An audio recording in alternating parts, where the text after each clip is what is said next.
மத்திய அமைச்சர் அமித்ஷா வந்து என்ன சொல்றாருன்னா, தமிழ்நாட்டில் 2026 அதிமுக கூட்டணி ஆட்சி அமைந்தால் கூட்டணியில் அங்க பெறும் கட்சிகள் அமைச்சர்கள் இடம்பெறும் சொல்றாரு.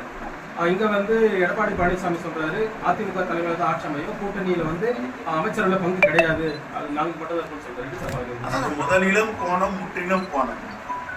அதாவது ஒரு பொருந்தா கூட்டணி, இயற்கைக்கு எதிராக கூட்டணி, மக்களால் நிராகரிக்கப்பட்ட கூட்டணி. அந்த கூட்டணி ஈடுபடாது. தமிழ்நாட்டு மக்களால் நிராகரிக்கப்படுவார். தமிழ்நாட்டு நலனுக்கு எதிராக இருக்கிற பாஜக அடுத்த தலைமுறையை உருவாக்குறது கல்வித்துறை பள்ளி கல்வித்துறை கொடுக்க வேண்டிய 2350 கோடி இது வரைக்கும் கொடுக்கல. அராஜகம் பண்றாங்க, அடாவடி பண்றாங்க.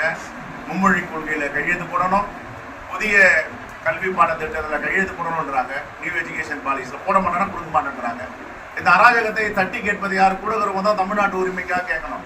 நீ கொடுக்கலனாலும் பரவாயில்ல, தமிழ்நாட்டு எதிர்காலம் எப்படி போனாலும் பரவாயில்ல, கூட்டணி வச்சுக்கிறேன் அப்படின்னா இதை யாரை காப்பாற்றிக் கொள்வதற்காக அங்க இருக்காங்கன்றது மக்கள் பார்க்குறாங்க. அதனால மக்கள் இதுக்கு தகுந்த பாடத்தை 2026 தேர்தலில் கொடுப்பாங்க. திமுக கூட்டணியோட கட்சிகள் வந்து மொத்த கருத்துள்ள கட்சிகள் வந்து கூட்டணி அமைச்சிருக்குன்னு சொல்லி முதலமைச்சர் சொல்றாரு.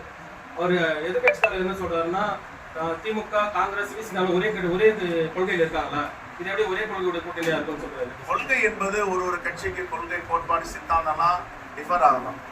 ஆனா முதலமைச்சர் சொல்ற கொள்கை இந்த தேசத்தை பாதுகாக்க வேண்டும், மதவாத சக்திகளிடம் தமிழ்நாட்டை மீட்டெடுக்க வேண்டும் தான் அவர் சொல்ற மாதிரி.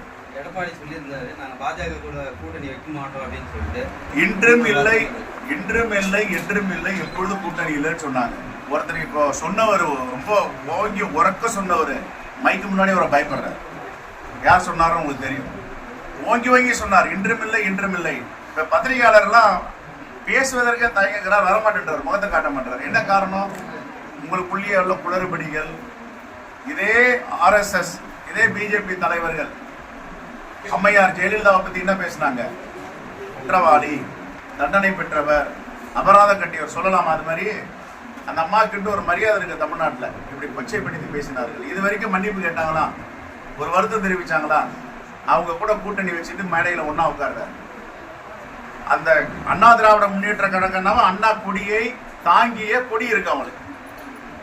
தலக்கர்த்தா தந்தை பெரியார், பேரறிஞர் அண்ணா அவர்களை பத்தி சித்தரிச்சு முருகன் மாநாட்டுல மோசமான ஒரு படத்தை போட்டு காமிச்சாங்க.